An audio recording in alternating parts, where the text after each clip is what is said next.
we start our topic about life in progress, say to your neighbor, life in progress. Okay. So bago natin simulan yon, gusto ko mag-declare muna tayo ng Word of God. Actually, this is a chapter, okay, Psalms 91. Pero gusto ko i-declare kasi natin to una sa sarili natin. Kasi remember, si Pastora Claudia, palagi niyan sinasabi, and this is confirmed and also decreed in the Word of God as precepts and statutes. Okay? Yung what God said, if you will say, if you will confess, He will do it. Do you believe that? So right now, paniniwalaan natin, sabihin mo sa katabi mo, what God said, we will say, we will declare, we will confess, we will profess, and we will believe that God will do it. Amen. Alam niyo po sa mundo, wala tayo ng refuge. Because we are here in the world. Wala tayong i-expect na maganda rito sa mundo. Pero ang maganda, meron tayong salita ng Diyos at kasama natin ang Diyos. Kaya sabi niya, do not fear. Because greater is He that is in you than he that is in the world. Do not fear, because Jesus Himself has overcome the world through the blood of our Lord Jesus Christ. Kaya, kahit na it's not easy to be in this world, it's not easy to live life in this world, life is not easy.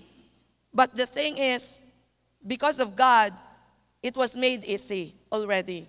Because God had already overcome and God already conquered for each and every one of you.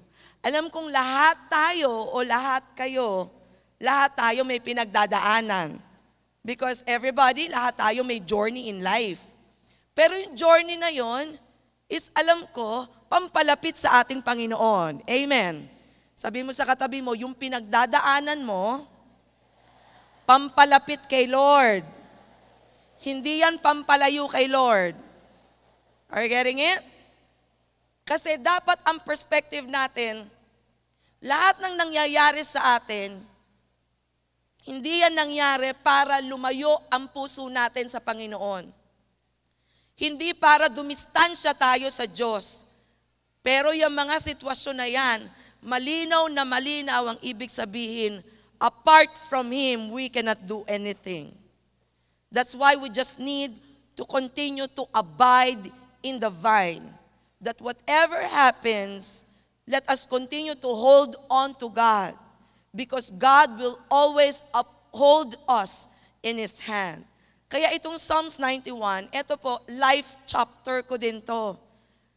Kaya ako napatunayan ko na pag yung salita ng Diyos ay dinedeklara mo sa buhay mo, sinisiguro ko sa inyo, all the flaming arrows, all the blows, it cannot come against you because God is always with you. Amen. Sabi mo, all the flaming arrows, sabi mo sa katabi mo, all the flaming arrows, all the blows of life, do not worry because God is with you. Amen? He already overcome, He had already conquered. Kaya sapat na ang i-meditate natin sa mundo yung mga magagandang bagay. Kaya nga tayo minsan, kaya andito tayo sa lugar na kung saan pinag-uusapan natin ang salita ng Diyos.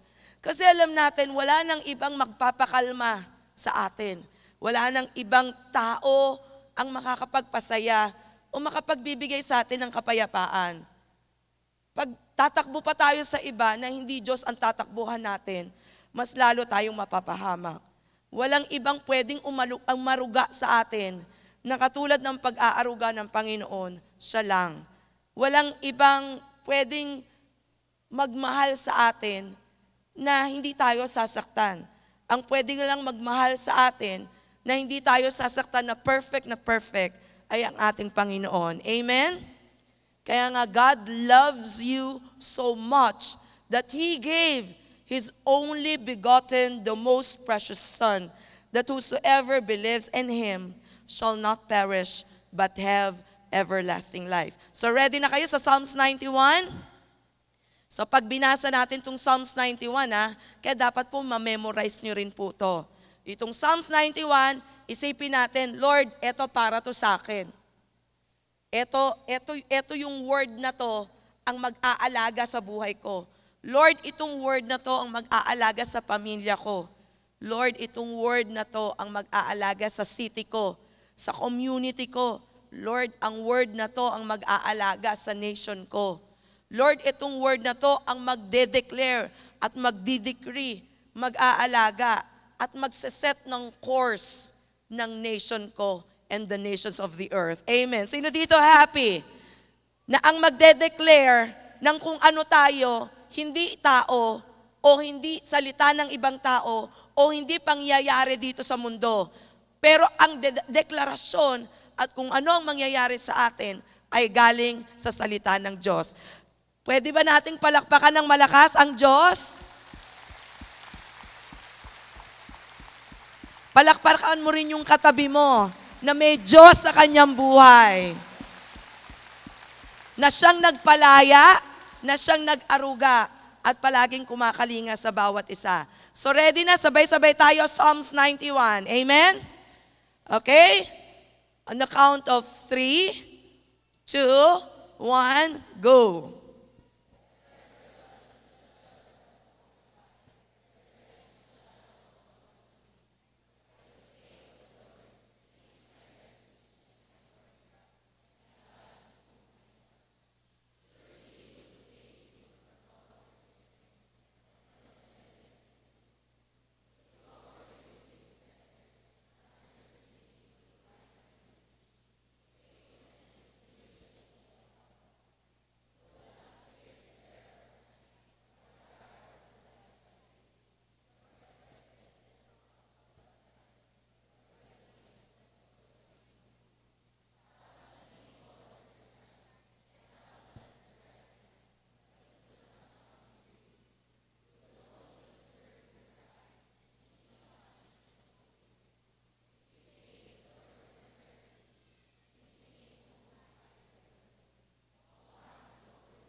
So we all pray.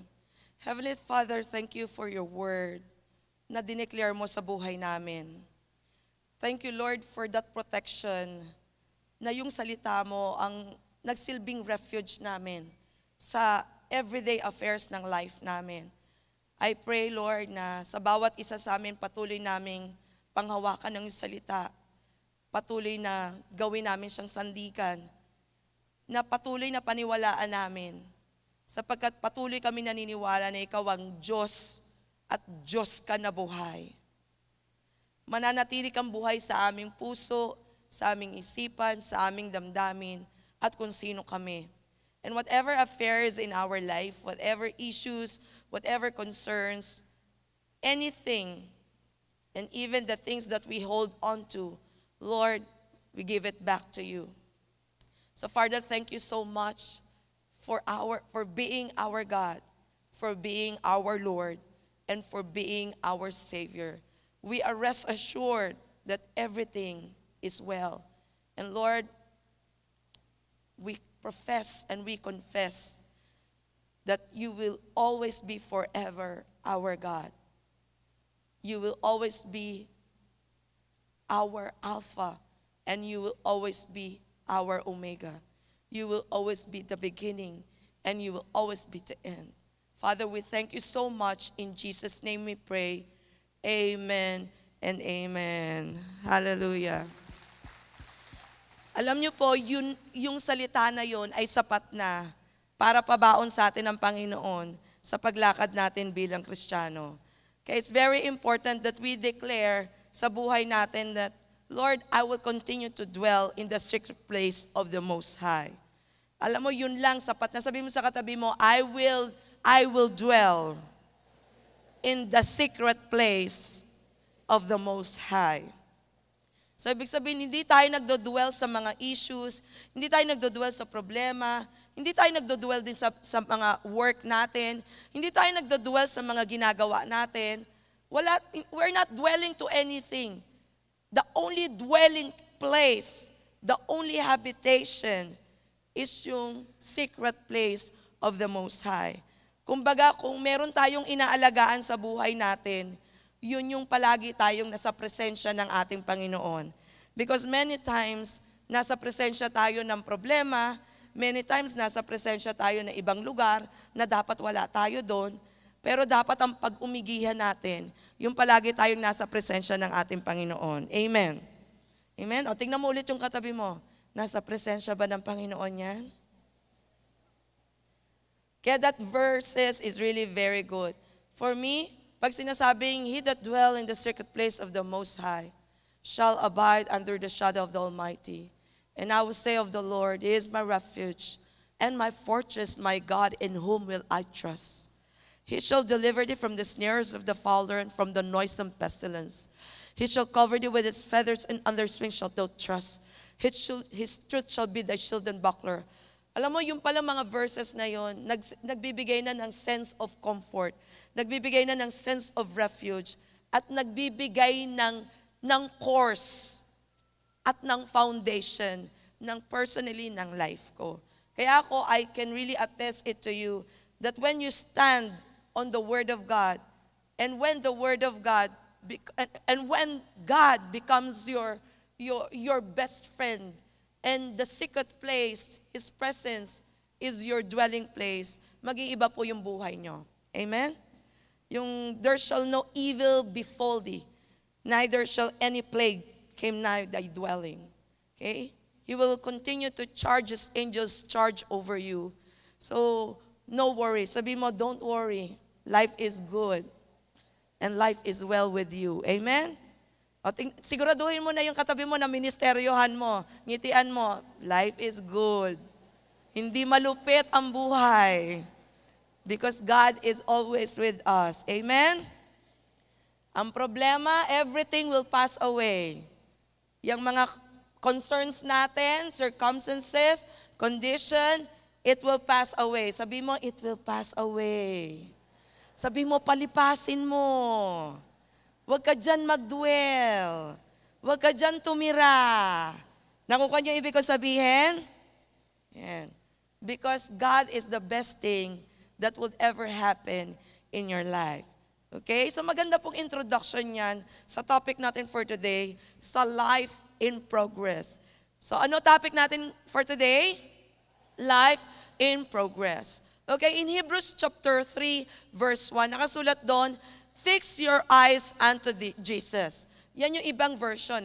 Fix your eyes unto Jesus, the author and the finisher of our faith. Alam niyo po, pag gusto natin yung life natin, nagpo-progress. Okay? Ibig sabihin, nag-a-advance. Merong pinatutunguhan. Kailangan, yung mind natin hindi unstable. Kailangan ang heart natin nakaset. Ibig sabihin, nakafix siya at nakafocus. Say to your neighbor, nakafix at nakafocus. Hindi tayo pwedeng mag-progress pag tayo ay fickle-minded. Pag tayo ay unstable. Because a double-minded person, remember in the book of James, a double-minded person is unstable in all he does. So tell to the person beside you, a double-minded person is unstable in all he does. James 1:8. A double-minded person is unstable in all he does.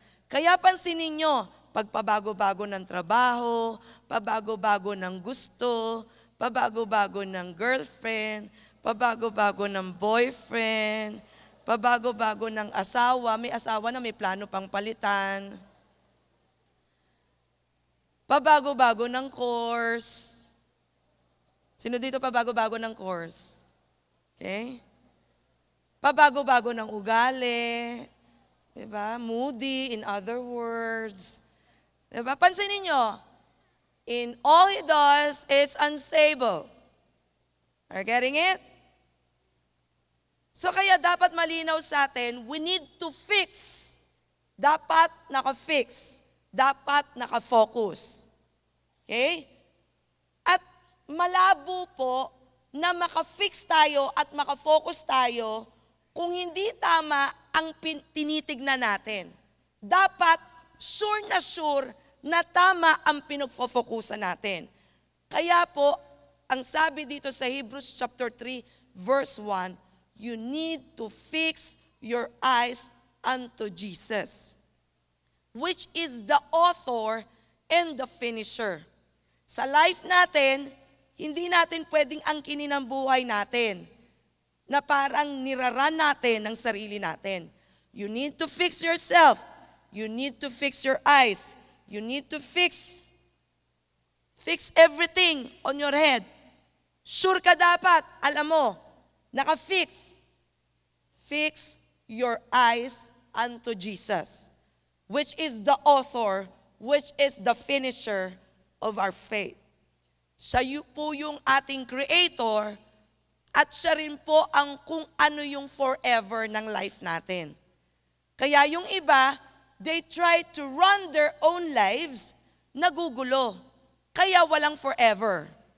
Can you hear that? Kaya sabi sa John 3:16, God gave His only begotten Son. At kung sino maniwala sa Kanya, yung life niya ay magkakaroon ng kaayusan. Ibig sabihin, his life will not perish. His life will not be wasted. But his life will have an everlasting life. Meaning, may forever. Merong tamang pakikipagrelasyon sa Diyos at yung relationship niya sa Diyos ay eternal. That is forever. Are you getting it?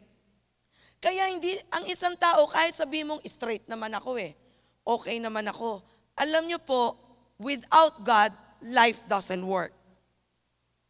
Kahit pa anong sabihin natin na tayo ay nasa katuwiran, gusto nating maging malaya, gusto nating magkaroon ng ayos ang buhay natin, gusto nating tama tayo, pwede tayong tama ka sa sarili mo lang. Pero kailangan ang katamaan natin, yung tama na nagmumula sa ating Panginoon. Yung buhay natin, akala natin tama, sisiguraduhin natin, yung buhay natin ay naka-align sa ating Panginoon.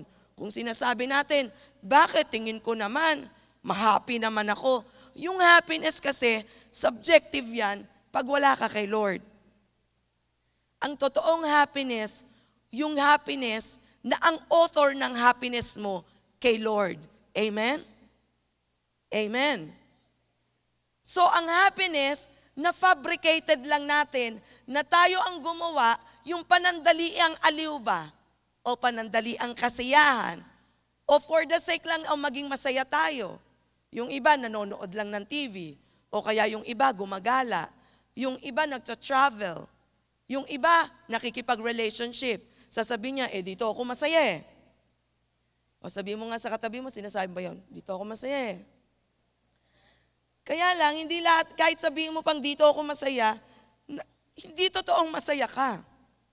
Because maraming masaya na subjective, superficial. Ang totoong kasiyahan ay nagmumula kay Kristo. Can you hear that? Because everything in this world is meaningless. Nagkakaroon lang ng meaning if we are in God. Amen? If we acknowledge that Jesus is Lord over our lives. Kaya marami po, kahit sa loob ng Dulas for Christ, anybody can acknowledge that I am happy. Anybody can acknowledge na siya ay, he felt na masaya naman siya o na-enjoy niya ang life.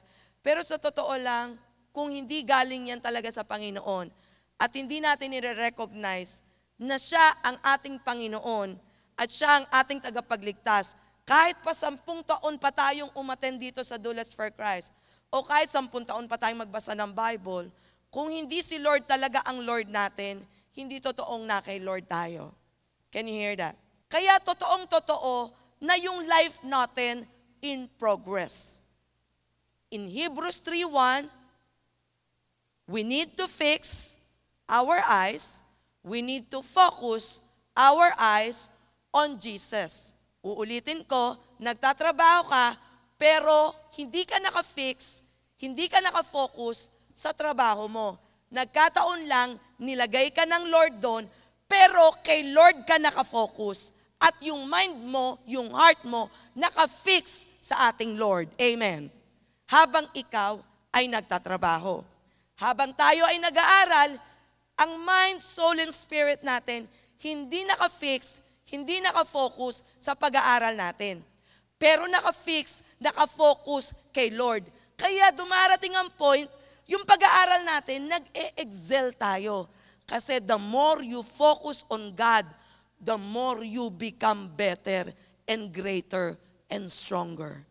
Can you hear that? Hindi totoo na pag hindi tayo wholehearted kay Lord, yung iba nagsasabi, pag alam mo, pag ikaw nag-serve ka kay Lord, pag ikaw buong buhay mo binigay mo sa Panginoon, mapapabayaan mo pag-aaral mo at saka trabaho mo. Hindi ka pagpapalain. Hindi po yun totoo. Kasinungalingan po yun. Kasi marami na po tayong buhay na napatunayan. Pag wala kay Lord, sa dulo nun, lahat tayo mamamatay. Pero iba yung mamamatay na sigurado ka. Alam mong kapiling mo ang Lord at alam mo na fulfill mo yung purpose mo sa buhay mo. Amen? Amen. Kaya it's good to see things in that perspective.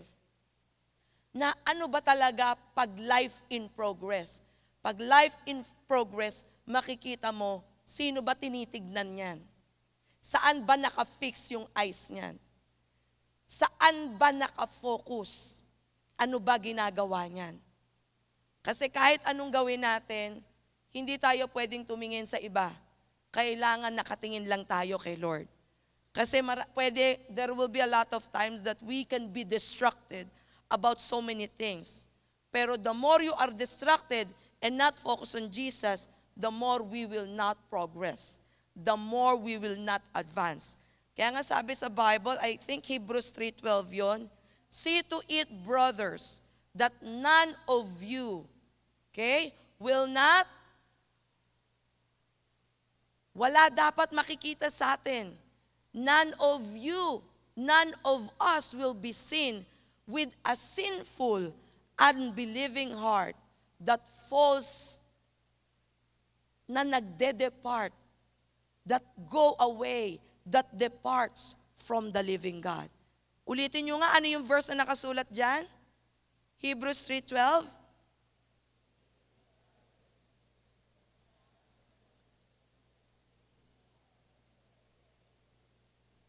Kaya maraming buhay ang napapahamak. Kasi akala natin, pag umattend tayo ng church, nagbasa tayo ng Bible, nagsasalita tayo ng akala natin mukhang tama tayo, yun na yun. Sabi dito, see to it, brothers, that none of you will be found with a sinful, unbelieving heart that falls away from the living God. Even sa book of Ecclesiastes, sinasabi doon, everything is meaningless. So I want you to listen to this. Let us hear the conclusion of the whole matter. Fear God and obey His commandment, for this is the whole duty of men. Kasi dito lang tayo makakakuha ng freedom. O ano, if you want to focus, if you want to have a life in progress, ano yung una?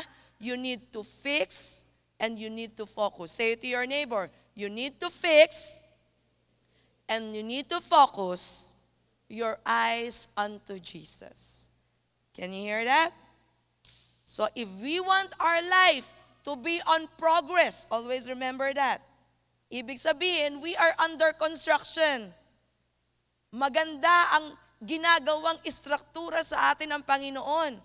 Maganda ang nangyayari. Sino dito under construction? O taas ang kamay ang under construction. Yan. lahat kayo masterpiece. Remember, the Bible declares, I think in Ephesians chapter 2, chapter 2, verse 10, na you are God's masterpiece, created in Christ Jesus to do good works, prepared in advance for us to do. Ayun pala, tayo ay mga masterpiece, kaya tayo ay under construction. At ang maganda, may nakikita ka na yung kino-construct na yan, grandeur. Sino nakapunta rito sa Macapagal area? Yung MOA area. Taas ang kamay. Lahat yon, makikita nyo under construction. Yung under construction na yon, natutuwa ba kayo? May nakikita ba kayong maganda? O sige, sagutin nyo ako, may nakikita ba kayong maganda doon sa Macapagal area? Alam nyo ba, pag nakakakita ako ng mga crane doon, nakita ako ng mga kino-construct doon, alam nyo po ba, tuwan-tuwa ako? Ibig sabihin, may progress. Are you getting it? Pag merong kino-construct, may progress. Pag may infrastructure, pag may ginagawa, ibig sabihin may progress. So tingnan mo yung katabi mo, kung may ginagawa dyan. Kung may kino-construct, kaya dapat masaya ka, may ginagawa si Lord dyan. Amen? Kung marami pang dumi, magtiwala ka, may ginagawa si Lord dyan. May inaayos. Tingnan mo yung mukha niya, mukhang may inaayos si Lord. Meron ba? Tingnan mo yung katabi nyo, magtinginan kayo. Tingnan mo mukhang may inaayos si Lord dyan. Tayo kasi ang galing, kilay, inaayos. Di ba? Masaya na tayo. Alam mo, ayusin mo nga yung kilay ko, pakiayos. Kilay nga lang, tuwan-tuwa na kayo pag maayos eh. Di ba? Tingnan mo nga, itsura ng dambit ko, maayos na ba? Di ba? So lahat natutuwa pag merong inaayos. Amen? O yung iba nga dyan, pag inaayos yung ilong, ang babaw ng kaligayahan, tuwan-tuwa na. Pag nagpa-nose slip, tuwan-tuwa na. Diba? Pag nagpa-facelift, tuwan-tuwa na. Kaya matuwa kayo, kasi alam niyo mga tao, tuwan-tuwa sila, pag marami silang nakikitang imperfection sa mukha, papaayos nila. Masaya na sila pag under construction yung mukha. Pero gusto kong makita nyo, si Lord may ginagawa sa buhay nyo, mas ma-excite kayo doon.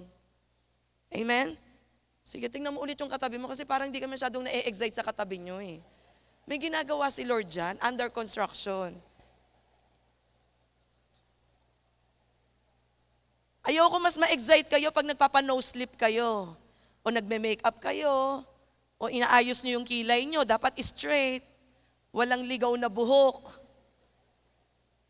Diba? Kailangan yung buhok, walang nakataling lahat, o kaya straight na straight, planchado. Pero I want you to have that thing, that revelational knowledge, that God is constructing something good in your life. And you are a life in progress. Amen. Mag-amen kayo ng malakas. Yun. Ibig sabihin, natutuwa kayo sa katabi nyo. Huwag kayo malulungkot. Sabihin nyo, ito wala nang pag-asa, for demolition na to. Wala, may pag-asa pa yan. Hindi yan for demolition. Okay, sasabihin mo, na ba ito palaging nire-repair? Demolish na lang to. Sabihin, di ba pastora, merong verse na ganon? You demolish arguments and every pretensions. So iba yun na, ibig sabihin, under construction. Masterpiece yan ni Lord. Kaya pag nakikita nyo yung mga tao nyo sa loob ng cell group, under construction. Amen? Maganda yun. Isa yun sa book ni Sarah Castellanos. I think isa yun sa kanyang a title ng book niya, may construction eh. Okay, under construction, parang ganon. So, kaya gusto ko makita nyo ang bawat isa na may ginagawa si Lord dyan. Life in progress yan. Kaya masarap kasama yan. Basta magpaayos kayo. Amen? Sino dito nagpapaayos? O, taas ang kamay nagpapaayos. Kaya dapat thankful tayo sa mga cell leader natin, inaayos ang buhay natin. Thankful tayo sa mga G12 leader natin kasi inaayos ang buhay natin. May nagko-construct ba? Hindi dinedemolish. Amen? Kaya thankful tayo na may mga tao sa paligid natin na ginagamit ni Lord para tayo ay makonstruct. Amen? Okay? Ano una? Ano una rin? Sa life in progress, fix and focus your eyes unto Jesus. Ang number 2, gusto kong makita nyo, foundation. Ang life in progress, maganda foundation yan. Okay? Ano ulit ang life in progress? Maganda ang foundation. So yung una, naka-fix, naka-focus. Pangalawa, foundation. Say to your neighbor, foundation. Kung gusto natin ng maganda na structure, wala yan sa interior. Okay? Wala rin yan sa facade. Marami tayong nakikita na ang inuuna facade. Okay? Inuuna yung mga panlabas lang. Pero sa totoo lang, ang totoong may future na building, ang totoong may future na structure, ay yung maganda ang foundation. Can you hear that? Amen? Kaya wag tayong magmamadali. Kasi ang gusto ni Lord, maganda ang foundation. Kaya ang Word of God, maganda foundation natin dapat sa Word of God. Alisin nyo ang foundation nyo sa internet. Alisin nyo ang foundation nyo sa Facebook. Alisin nyo rin yung foundation nyo sa mga private messages na nababasa nyo. O kaya naririnig nyo, o kaya sa mga news feed, o kaya yung mga information na nakukuha natin. Ako po personally kasi, nung una po ako naging Christian, mga books, ang dami pong Christian books. Hindi po ako nag-depend sa mga Christian books. Christian books na po yun ha. Alam nyo po, ang una ko talagang mga mini-memorize. Ang una kong ginawang foundation, yung pong Bible. Kaya tuloy, para sa akin, ang Bible, siya yung infallible. Ibig sabihin, without error. Para sa akin, Jesus is the way. Para sa akin, Jesus is the truth. Para sa akin, Jesus is the life. Hindi mabubura sa isip ko yon. Kaya walang ibang sandigan o pundasyon ang life ko. Hindi ako nakikinig o hindi ko sinusundan ang kung ano yung daan ng ibang tao. Kung ano ang pattern ng ibang tao. Ang tinitingnan ko, ano ba yung nakasulat sa Bible? Buti na lang, may ibang tao rin na gumagawa nun. So, because there is a good community doing that, mas na-encourage ako.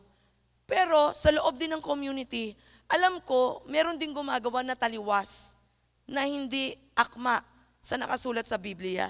Hindi ko po yun ginagaya. Dahil ang foundation ko sa Word of God, alam ko yung tama at mali. Can you hear that? Can you hear that? Lalo na po sa panahon ngayon, napakaraming information. At napakaraming, hindi lang basta information, maraming wrong information. At hindi lang basta wrong information, maraming confusing information. Alam niyo po, ang Bible, siya lang ang hindi nagpapakonfuse sa atin. Can you hear that? Kaya kung 2 hours, tumatagal kayo diyan sa inyong Facebook, I think sa Bible, maganda. Mas tumagal kayo ng mahigit pa 2 oras. Sino dito tumatagal sa pagbabasa sa Bible ng mahigit 2 oras? Ang maganda, kaya kasama yan sa 90 days challenge natin. Spiritual life. Kaya walang pwedeng magsabi, naku, ang hirap naman, 10 chapters a day. Yung iba nagsasabi, ang hirap daw, 10 chapters a day. Eh, kayo nga, hanggang sa mamutla, naka-Facebook eh. Kayang-kaya nyo eh. Tapos pagdating sa Bible kayo, ang bilis humilik. Pansinin nyo, pag nagbabasa kayo ng Bible, ba't ang bilis nyong pumikit? Pero sa Facebook, mulat na mulat. No? Pag sa computer, hindi kayo makatulog. Pero pag nagbabasa ng Bible, ang bilis makatulog. Tapos ang amen niyan, kinabukasan na. Tapos sasabihin niyan sa cell group leader niya, alam mo, nag-struggle talaga ako magbasa ng Bible. Hindi ko alam ba't ako nakakatulog. Diba? Tapos kinabukasan, amen na. Tapos nag-struggle ako, hindi ko ma-obey ang Word of God. Pero lahat ng nasa Facebook, pinaniniwalaan. Hindi siya nag-struggle. Diba? Pero pagdating sa Bible, lahat sobrang struggle. Ibig sabihin, kailangan itama natin ang daan natin. Sa una lang naman yan mahirap. Sabi mo sa katabi mo, sa una lang yan mahirap. Kasi hindi tayo sanay. Kaya tamang-tama yung sinabi sa atin, if you want your life in progress, you need to fix your eyes unto Jesus, which is the author and the finisher of your life, the author and the finisher of your faith. Always remember this, you are God's masterpiece. You are created for something big. You are created for something good, prepared in advance for you to do. Kaya tuloy, kailangan ayusin natin ang foundation mo. Ang foundation natin ay Word of God. Ang foundation natin is si Jesus. Jesus is the rock of our foundation. Hindi siya sinking sand. Hindi siya kailanman matitibag.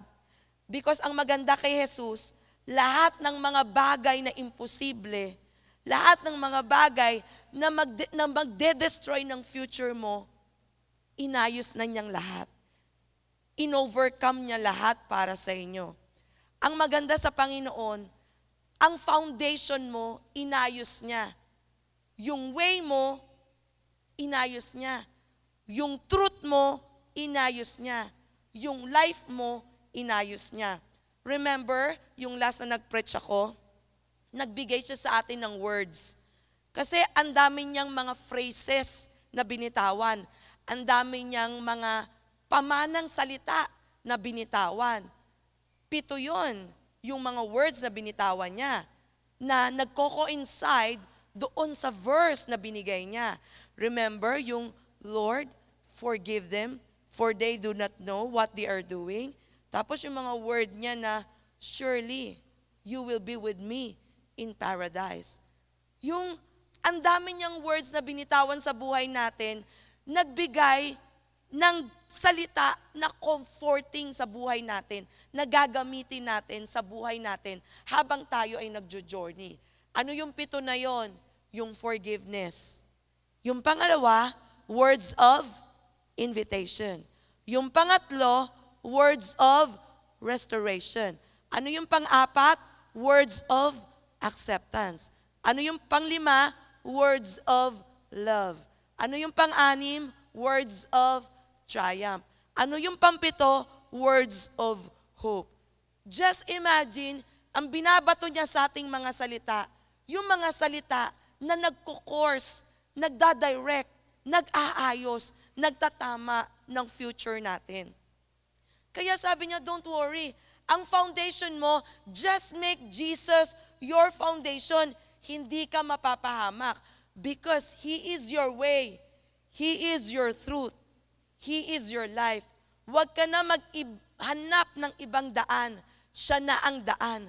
Huwag ka na maghanap ng ibang katotohanan kasi siya lang ang katotohanan. Huwag ka na maghanap ng ibang buhay na pamamarisan.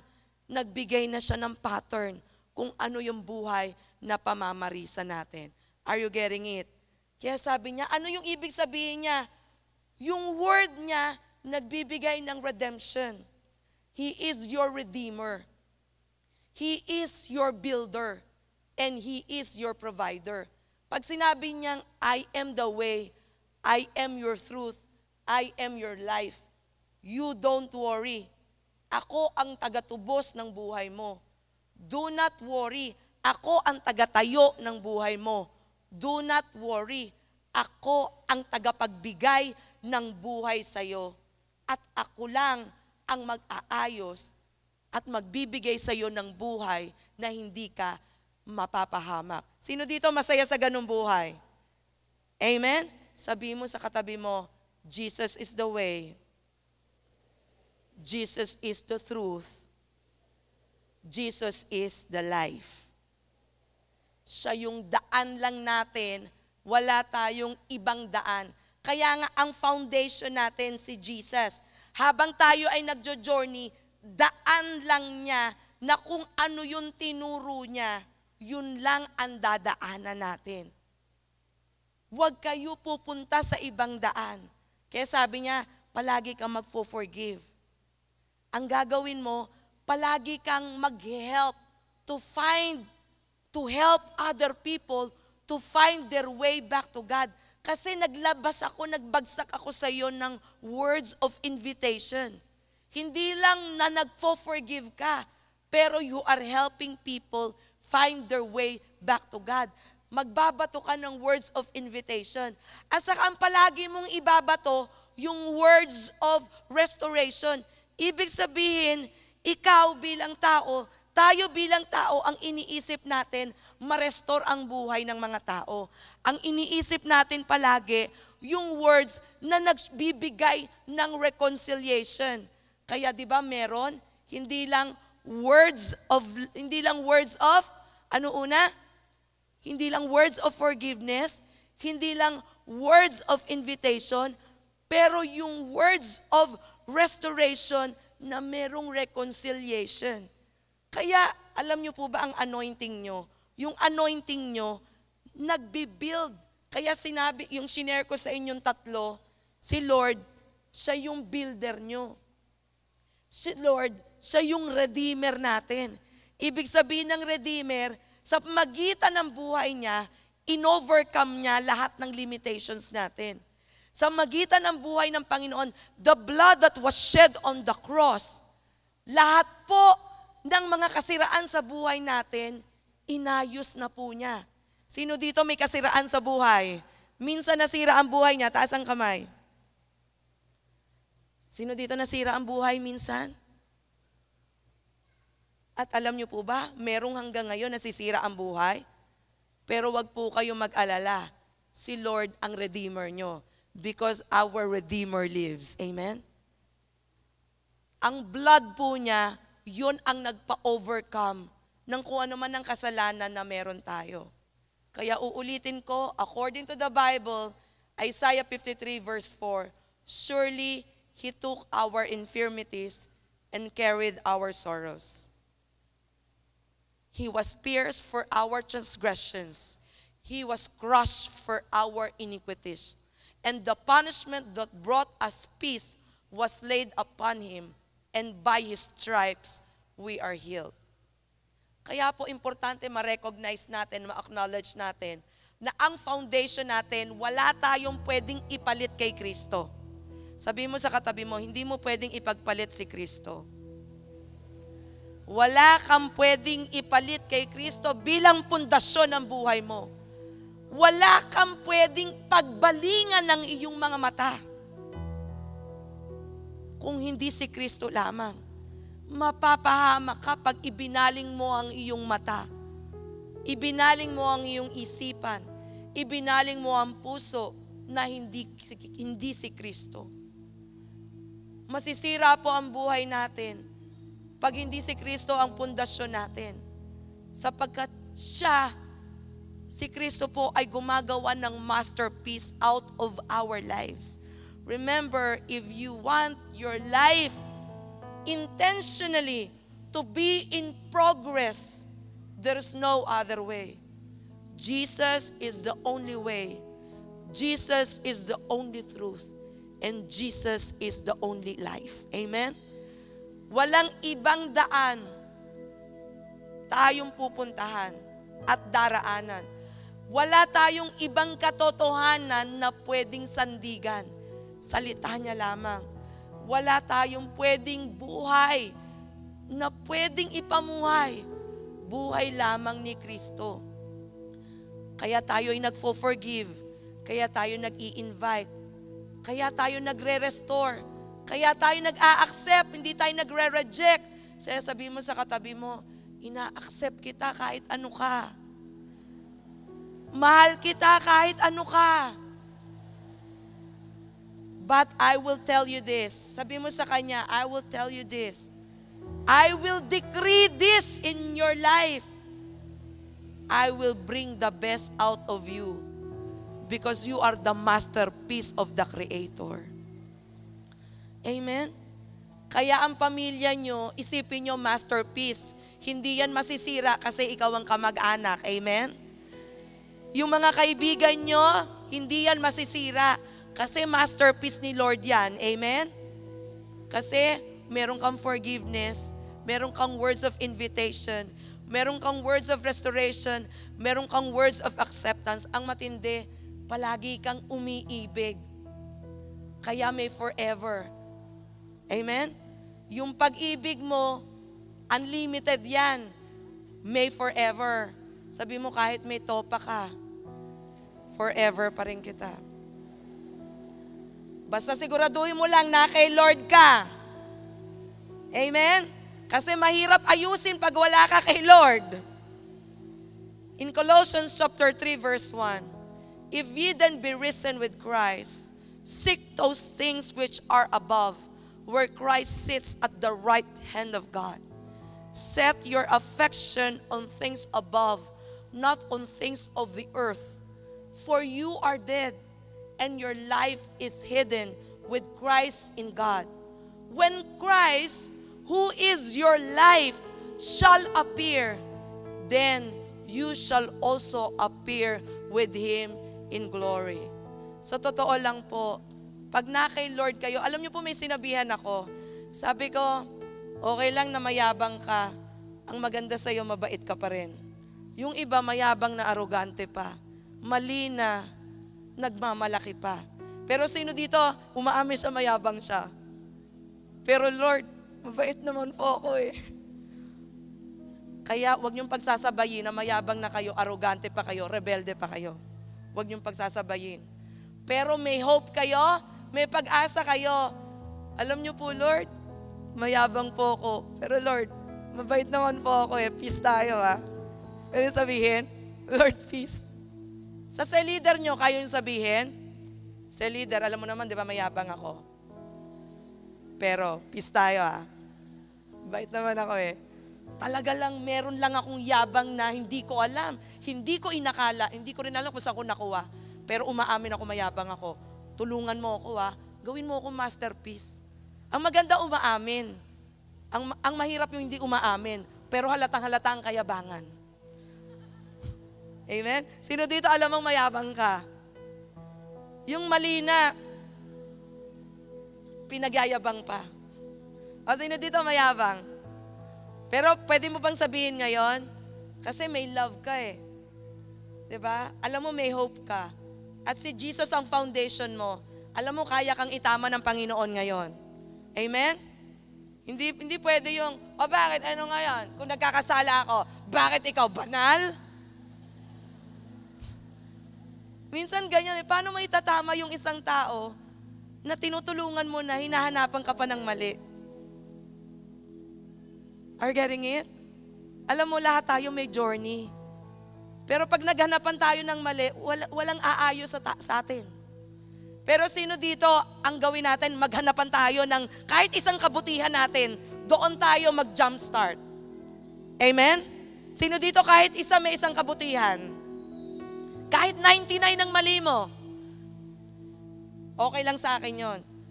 Pero ang hanapin natin sa bawat isa yung isang kabutihan natin, alam mo, magkakaroon ng kaayusan. Is that an amen? Amen? O sige, let us all arise. Huwag kayo magpadaig sa failure nyo because you are God's masterpiece. Ang gawin nyo lang, learning moment. Eto gusto ko matutunan yung learning moment. Kaya tayo hindi na-promote, pwede o hindi nakapasa kasi hindi tayo ganong masipag. Tanggap nyo ba na hindi kayo masipag kaya bumagsak? Yon, tanggapin nyo na lang. Yun ang maganda, Lord, bumagsak ako. Di ba ang yabang mo? Pero maganda, humble ka, Lord. Pwede mo naman akong pasipagin. Sipag lang. Yung humble ka pa rin, mabait ka pa rin. Sino dito hanggang ngayon, ang sweldo pa rin 10,000? Tapos pag net, 1,000 na lang.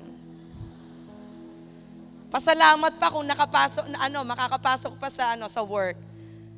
Alam nyo, at the foot of the cross, God already overcome it. Amen? Because wala akong plano na magpastor sa mga tao na palagi niyang iniisip na hindi niya mararating ang dream ni Lord sa buhay niya. Because you are God's masterpiece. Kung sino ang pagpapalain sa mundo, ikaw yun. Hindi drug lord. Amen. Amen. Kung merong pagpapalain sa mundo, hindi weteng, Lord. Mga praise the Lord. Amen. If we are praising the Lord, all the blessing be upon your life. Kaya my last 2 points, remember ang una, fix and focus. Number 2, foundation. Number 3 and 4, formation and form. Ang maganda sa atin, nagpapaform tayo kay Lord. Yun ang pinakamasarap kaya sa buhay. Sino dito nagpapaform kay Lord? Ibig sabihin, alam nyo ba ibig sabihin nun? Christian na Christian tayo. Pag nagpapaform kay Lord, alam mo ibig sabihin ng Christian? Fans club ni Lord, pinoporsu palagi ang image ni Lord. Naalala niyo yung mga yung mga fans club? Pag nakita yung kanilang idol, ay! Talagang tumatakbo pa, di ba? Alam niyo, dapat ganun tayo. Pag nagpapaform tayo kay Lord, mga Christian talaga tayo. Sino dito nagpapaform kay Lord? Kaya tuloy, may form sa dulo. Kaya magkadikit yan. Ang maganda, pag may nagsalita sa'yo, ay, ganun na pala ako. Diba? Pag sinabihan ako ni Bishop, Jer, ay, ganun na pala ako, hindi yung i-justify. Pag may nagsalita sa'yo, ay, ganun na pala ako. Sino dito pag may nagsalita sa'yo, sasabihin, ay, ganun pala tingin sa akin ibang taon ko. Gusto ko mas mabait ako o kaya mas maganda ako kaysa sa sinabi niyang ako. Sino dito magsasabing ganon? Kaya tuwan-tuwa pag may nagsasabi sa'yo ng constructive. Amen? Amen? Yung katabi mo na yan, magsasabi sa'yo yan ng maganda na, alam mo, mas maganda kung ganun ka. Diba? Yung nagkatawang Lord, diba? Sino dito, may mga kaibigang nagkatawang yung si Lord, na-possess ni Lord ba, na ginamit yan tao na yan, para mag-speak sa life mo. Kasi masterpiece ka ni Lord, pinapaganda ka, fino-form ka niya. Amen? Kaya, yung mga cell leader natin, natutuwa tayo, o kaya, di ba, ang dami ngayon, PID. Sino dito masaya sa PID? Kaya pag hindi ka pa nakaka-experience ng PID, yung personal intentional discipleship, kagabi lang, I spend my time with our disciples. Nag-PID kami. Sabi ko, ayoko sa PBS, parang palagi kami magmi-meeting. Kahit PID na kami, para pa rin kami nagmi-meeting. Labas tayo, coffee shop tayo. Coffee shop kami, usap lang kami, ayos kami. Sa PBS kasi, kahit walang meeting, mukha kami palagi nagmi-meeting. Kaya sabi ko, iba tayo ng lugar. Tapos we do it frequent. Every time we eat, it's PID. Every time we talk, it's PID. Amen? Ibig sabihin, heartfelt, very warm. Asa ka, puso sa puso. Amen? Sino dito willing palagi nagpi-PID? Yung willing palagi, nag-uusap kayo ng maayos. Kaya pag nagpi-PID kayo, wala dapat cellphone, ha? Amen? Tapos sasara nyo muna, off. Kasi minsan nagpi-PID kayo, nag-uusap kayo, pero nakahawak. Ano nga sabi mo? Tapos nag-uusap. Ay, teka, may nag-message eh. Alam mo, importante ito. Pero sa totoo lang, sa dami ng ginagawa natin, masyado kang importante na kailangan ka ministeryohan. Amen? Kaya ang prayer ko, lahat tayo magpa-form. Amen? Para magkaroon tayo ng form. Sino ito willing magpa-form? Amen? Happy tayo doon, ha? Yung Christ-likeness natin, yung constant pursuit natin kay Lord. Remember Genesis chapter 1, verse 26, 27, 28. We are created in God's image and likeness. Yung pagpupursu natin sa likeness ni Lord, now we are life in progress. Alam natin, sa dulo nun, when we win, when we consolidate, when we disciple, and we produce leaders while we send, alam natin, ang dulo palagi nun. Kamukha tayo ni Kristo. Amen? Sino dito habang nagiging cell leader, nakakamukha ni Kristo? Alam nyo, ang ayaw kong makita sa mukha nyo, habang tumatagal kayong cell group leader, nakikita ko stressful ang life nyo. Alam nyo ang prayer ko? Habang kayo ay cell group leader, habang kayo ay G12 leader, habang tayo ay nagwi-win, we help people find their way back to God. Habang tayo nagko-consolidate na nagpe-preserve, we help other people to start up their new life. Habang tayo ay helping other people so that their life will be put back into order and help them to engage in Jesus' mission. Alam niyo, ang prayer ko, lalo tayo nagiging kamukha ni Kristo. Sino dito habang tumatagal, kamukha ka lalo ni Kristo habang nagiging cell group leader ka ng pa 10 years, 15 years, hindi yung habang tumatagal, nag-iiba itsura. O sino dito 10 years ng cell group leader? Lalo bang nakakamukha ni Kristo? Lalo bang na-form? Kaya tatandaan nyo it's not what we do, it's what we become. Can you hear that? Para pa saan yung ginagawa natin and we are not becoming what God wants us to be. Siguro kami na yung pinakamalungkot ni Bishop na pastor na pagkatapos namin kayong alagaan ng 5 taon, o sabi mo nang alagaan namin kayo ng 2 taon, 3 taon, 4 na taon, 5 taon, 10 taon, 15 years. But you are not becoming the masterpiece of God. Kaya pansin niyo dito sa Doulas for Christ, we want you to be in the Word of God.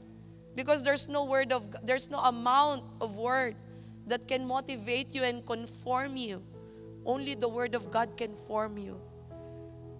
Kaya alam nyo, sa totoo lang, pag merong nagwawala sa inyo, hindi lang namin pinakikita.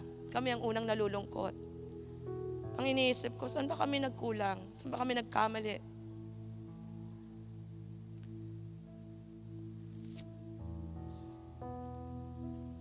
Paano kayo nagkaganyan? I try to reflect because I cannot believe as time goes by, you are in Doulas for Christ.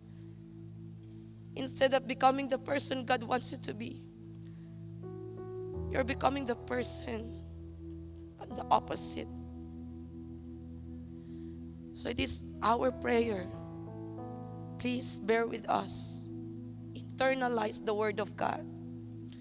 Never become the person God doesn't want you to be. Always pursue righteousness. Always pursue peace. Always pursue love. Always pursue God and Christ in your life. In Philippians chapter 2 verse 5, your attitude should be the same as that of Christ Jesus. Kaya sa loob ng cell group, walang hierarchy dyan. Kahit ang cell leader, hindi yan boss. Gusto ko lahat tayo habang tumatagal, habang pinag-aaralan natin ang Biblia, habang meron tayong ngayong bagong materials, starting up your new life. Alam niyo ba na kami ang gumawa nun? Pinagbulay-bulayan namin. Of course, meron kaming mga references. Meron tayong mga authors na pinanggalingan din nun. Hindi lang sa amin. And particularly kung titignan yon, it's almost everything. Ang pinagkuhaan lang namin nun, Biblia. Konti lang doon yung mga explanation na very practical that will help you become the person God wants you to be. And going to the practicality of life that we are obeying the Word of God. Last year and this year, Doulas for Christ was tried and tested. Kung sino ang talagang totoo na Christian. I don't want to produce something that is not and that is contrary of what God wants you to be. So it is my prayer that all of us pursue God, and that should be your utmost ambition, your greatest passion in life. Pursue God in your life. Amen. Naririnig niyo po ba ako? Naintindihan niyo po ba ang damdamin namin ni Bishop Oriel? I want you to pursue God in your life. Yan lang ang tangi naming mapapamana sa inyo. Yan lang ang tangi na Alam namin na tumanda kayo. Yun ang magiging pundasyon at yun ang magiging course ng life nyo. Kaya sa marami pang darating na tagadulos, na servant, hindi dulos by identity, but servant in the Bible, about servant. Ang prayer ko, ang isipin natin lahat maging kawangis tayo ng Panginoon. I want you always to forgive the people around you, to invite people to Christ. Always have that spirit of restoration, acceptance, love, triumph, and hope for other people. Amen. Never curse people. Never say bad words. Wala kaming itinuturong ganyan sa inyo. Tanging puro pagmamahal, pinalaki namin kayo sa pagmamahal. Ayaw namin kayong lumaki na opposite nun. I want you to learn to love the person beside you at their worst condition. But we will not stop from there. We will continue to bring the best out of the people around us. Amen. Because true friends will always accept. We will never reject you. But we will always be here to bring the best out of you. Amen. At yun po ang commitment ng Doulos for Christ and the rest of the leadership. Hindi namin kayo pababayaan. In your trying moments, we will always be here. We will always be here. We will not leave you. We will always be here. Just don't leave. Because if you're out there, we cannot help you anymore. Can you hear that? Ang matutulungan lang namin yung mga nagpapatulong.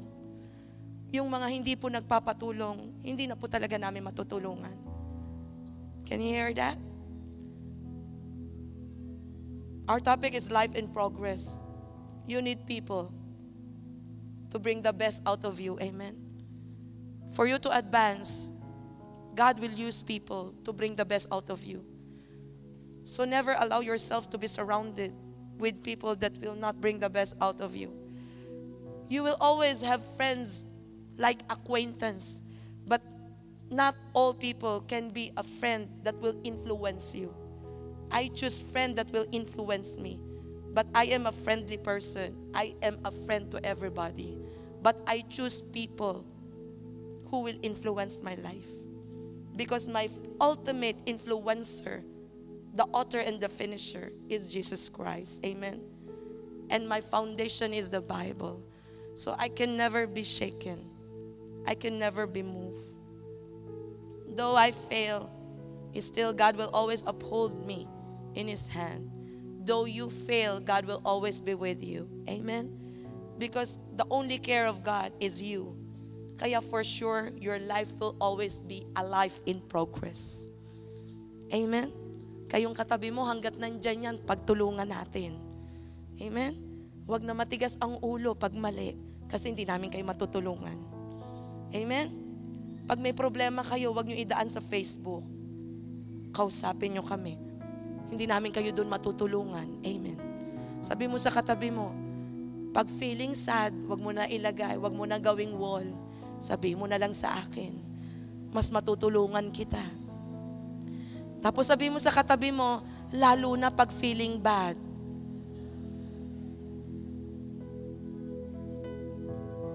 Are you getting me? Because the greatest in life is the treasure. And that treasure is the people around you. Amen? The greatest treasure in any places is people. And God bless you with people. Let us bring the best out of people. And I tell you, the more we focus on other people, the more our life will be on progress. Because we are not self-centered and we are not selfish. Amen? The more we become self-centered and selfish, the more our life will never progress. Again, what are those 4 things? Fix and focus your eyes on Jesus. Number 2, foundation. Our foundation, Jesus is the way, Jesus is the truth, and Jesus is the life. He is our Redeemer. He is our builder. He is our provider. Amen? And He is our promoter. He gives promotion. Number 3, formation. Siya ang nagdi-disciple sa atin. Siya ang nag-aalaga sa atin. Kasi masterpiece niya tayo. Amen? Hindi niya tayo ginawang disciple para sumunod sa Kanya lang. Ginawa niya tayong disciple kasi masterpiece tayo. Yung mga nag-aalaga sa inyo, hindi kayo niya ginawang disciple para sumunod kayo sa Kanya. Nagkataon lang kasama yon.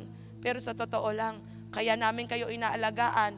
Ako rin, inaalagaan din ako ng leader ko. Kasi alam niya, masterpiece din ako ni Lord. Amen?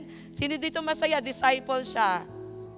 Kasi masterpiece tayo ni Lord. Amen? Kaya yung pang-4, form. Amen? Kaya tayo, hindi puro forma. May form tayo. Kaya sabihin mo sa katabi mo, wag puro forma. Dapat, we are formed in the image and likeness of our Lord Jesus Christ. Amen? I believe this week will be one of your best week ever. Amen. For me, I'm so blessed with people like you. I will always be happy. I will always be glad. And I will always be enjoying serving God. And I will tell you this, my life will always be in progress with you. Amen? I will grow old with you. I will transform together with you from glory to glory to glory. In Jesus' name, amen. So always pray for me, ah. Okay, shall we all pray? Heavenly Father, thank you so much for your sweet word. Thank you, Jesus, for giving us you as our surest foundation. Na sure kami yung life namin in progress. Wala kaming patutunguhang pangit, pero progressive yung life namin. Kasi ang buhay namin ay naka-fix at naka-focus sa'yo. Ang buhay namin, ikaw ang foundation. Lord, ang buhay namin, ikaw ang nagfo-form. Ang buhay namin, naka-form sa'yo lang. In your image, in your likeness, because you made us your masterpiece.